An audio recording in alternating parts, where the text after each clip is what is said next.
Are we live? Oof, goodness, the glisten is real. So, ladies, I just got through filming for Atlanta Fusion Belly Dances, Atlanta's Got Talent, which I think will be in November, but it is coming up soon. So, please go to Atlanta Fusion Belly Dance, check out their events. Some of our local ladies are going to be dancing and performing, and I wanted to share that with you. So hello, I am Saniyah with Shimmy with Saniyah Belly Dance. I am not good at things like this, so I am doing my best. Thank you to Asmara Bellydance Initiative for having me as a guest. Of course. Thank you for being here, Saniyah. Our first question is, how did you become a belly dancer? The short answer is a friend of mine uh, was taking classes and said, "This would be great for you." And I said, "Oh, that's cute, that's fun," brushed it off. Had seen belly dancers before. Lovely, didn't relate to it. And she was in a student show with Atlanta Belly Dance, and I was watching the show, and Samora came out. Samora of Atlanta, who is a veteran of the dance community and one of our best and my mentor. And when I saw her right then and there, I felt like belly dance was for me. And that is one of those representation matters points, because before I had always basically not seen women of color do it, much less a curvy, beautiful chocolate woman who had just personality and panache and glam. And I fell in love with her. And through her and starting with Atlanta Belly Dance, fell in love with the dance and the community and the sisterhood and the friendship and the fun. So that's how I got into it. I started, my first class was sort of a fitness class, which was Hips Don't Lie. And in my first student show, I learned that if you have natural hair and you don't slick that hair back with some beeswax and some eco gel and a scarf, the afro is real with your cute little ponytail and cute little afro. So yeah, that's how I became a belly dancer. And then side story, after Prince passed and I saw how many videos Maite was in performing as a belly dancer, as someone who is a true Prince fan, you can't see my tattoo. Yeah. Looking back on it, it might have, I don't know, it might have had something to do with it. Who knows? It could be anything, but that was what I remember and I recall consciously. I can definitely relate to representation mattering and wanting to be a part of this dance and finding a real interest. Samora is a beautiful dancer. Also one of my first teachers and my mentor. I love you, Samora. But yes, like having somebody that looks like us, that exudes and just oozes like all of the wonderful things that we want to emulate as a dancer is so important to finding your own path. And I also can laugh along with you about like stumbling through some of those things we have to figure out, like our hair and costuming that works for us. So definitely can relate there. Our next question for you is, what style of belly dance do you do, Saniyah? I am dedicated to Egyptian style presented by Saniyah. I studied Egyptian. I love Egyptian. But when I perform, you're literally just getting me performing with the training and the technique and the nuance of an Egyptian dancer, sprinkled in with a lot of Lebanese in there, and other dance styles. Because I dance myself, it's Saniyah doing Egyptian flavor and heart. That's what I do. You do a lot of incredible community work as a dancer, and you've made this art form accessible in spaces it typically wouldn't be to women of color. What led you down this path? Wow.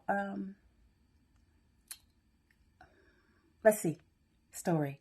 So Farida of Atlanta Fusion Belly Dance was teaching some senior ladies from Wade Walker, I think it was, and they performed in a show. When you see senior women come from a backstage from a show and you see how they light up, that magic that's in them from feeling beautiful and accepted and loved, my immediate thought when I saw them was every woman should feel that in some way, shape, or form.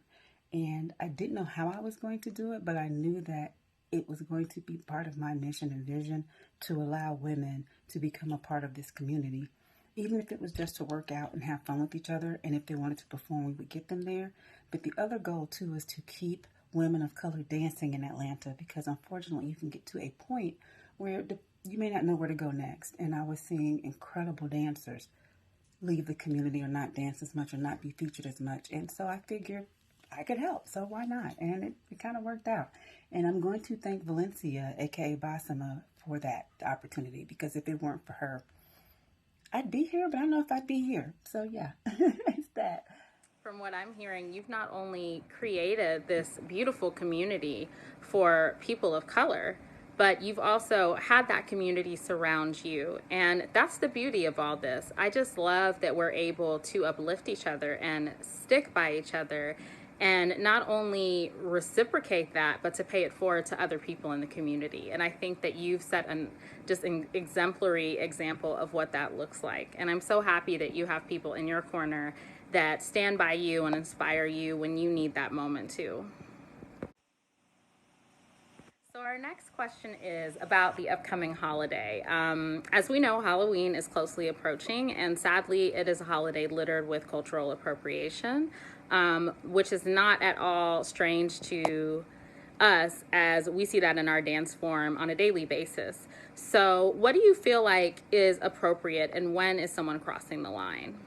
There's a difference between appropriation and appreciation, and I think appropriation is obvious. It comes off as not genuine, it comes off as unrealistic, and it comes off as rude. A lot of times dancers do it by accident. There's no intent, because between you and me, a lot of us get into belly dance for the fun and the cute of it at first.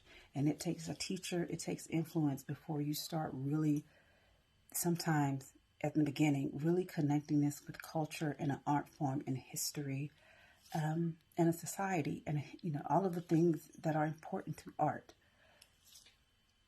So I think a lot of times appropriation happens because there's a desire to express something, but the work has not been put in to understand where it comes from and how it should be presented. And my biggest lesson in that was given to me by Donna Mejia. So shout out to her, because I was out there doing some stuff. It was cute, but it was not, it wasn't culturally appropriate, but it was in the sense that it was not representing what it should. And that was just my own naivete and excitement. You bring up some really great points about, being mindful of our own appropriation. I think there is some really outrageous appropriation that we see in the dance community, and we've had a lot of discussions about that lately. But also we have to think back to, things like you said, like what got us into this?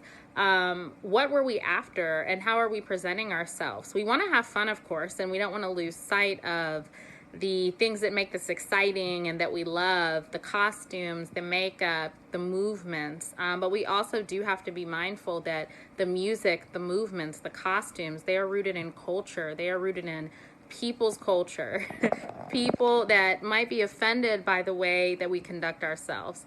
There is educational pieces we need to be mindful of. There is history, there is context, and just finding that balance between enjoying the dance and having fun, but also making sure that you're aware of what you're doing and if it's appropriate. And again, community is important, like having sometimes our peers or our mentors or teachers pull us aside and be like, hey, your intentions are good, but that's not okay. It has to happen.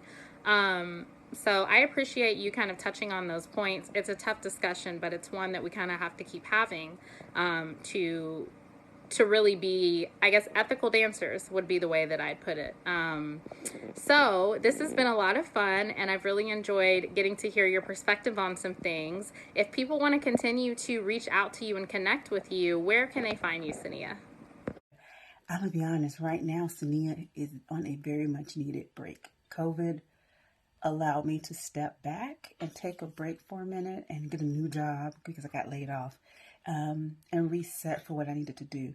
2019 for my shimmy squad, for my partner, Valencia, aka Basama, and the ladies who have performed with me and supported me in class and went to Shimmy Moms and went to our shows, for the teachers and other organizations that invited me to perform. 2019 was probably the most impactful year that I've ever had, but it was also the hardest.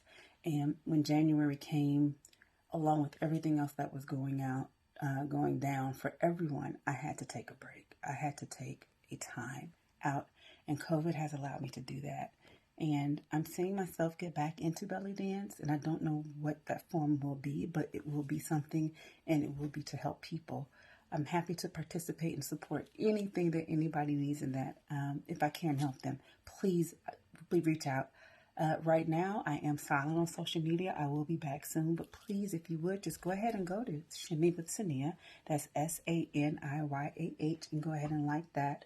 I am on Instagram. I'll be back, but for right now, just regathering, regrouping, figuring out COVID, new job, new opportunities, new connections.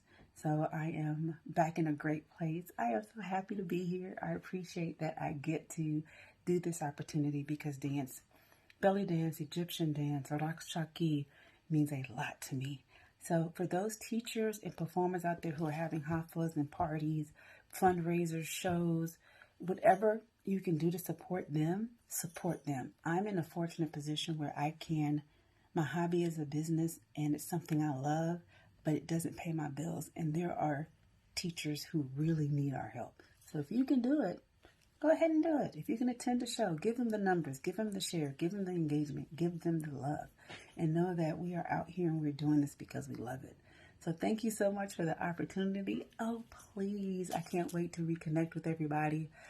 Feel free to check out Essence of Belly Dance for next year because all goes well. We are bringing it back, and we have some of the best in the business. So it's going to be a good time because the girls have not partied in a minute. So that is Shimmy with Saniyah, SANIYAH. Thank you for support. Thank you for your love. I can't hug you, but they will tell you I am the best hugger in Atlanta. So have a good one. Shimmies and smooches and mwah. Oh, thank you, Saniyah. Definitely hugs and kisses back. You are an excellent hugger. I can attest to that. And we were so happy to have you on. We will drop Saniyah's information right after I'm done talking. You'll see her website and her Instagram handle. Nothing wrong with taking a hiatus. Self-care is important. Follow Saniyah when she's back and enjoy the things that she's posted prior to taking her break and taking care of herself. And I will also plug our contact information so you can continue to follow Asmara. I just want to remind you all that we are a nonprofit and we are always fundraising so we can continue to bring programming to you all, opportunities, and hold spaces for the people of color in this community. So you'll see our Instagram, Asmara Bellydance Initiative, our Facebook, also the same name, and our website listed, as well as our email. And I will also add an additional little plug for our GoFundMe. If you have a few bucks to spare, if you know a friend who's got a few bucks to spare, we greatly appreciate it. All of your donations go back into the community. And we actually have an event coming up on November 14th. We will be announcing the artists that are going to be participating in that event and teaching workshops this Sunday. So we are very, very excited to be bringing our first event to the community. It is one of many to come. And we're going to continue to do our community Thursdays so that you can get to know other dancers. But please follow us, like us. If you have it to give, donate. If you have a friend who has it to give, let them know. But we appreciate you all. And I will see you next Thursday on Community Thursdays.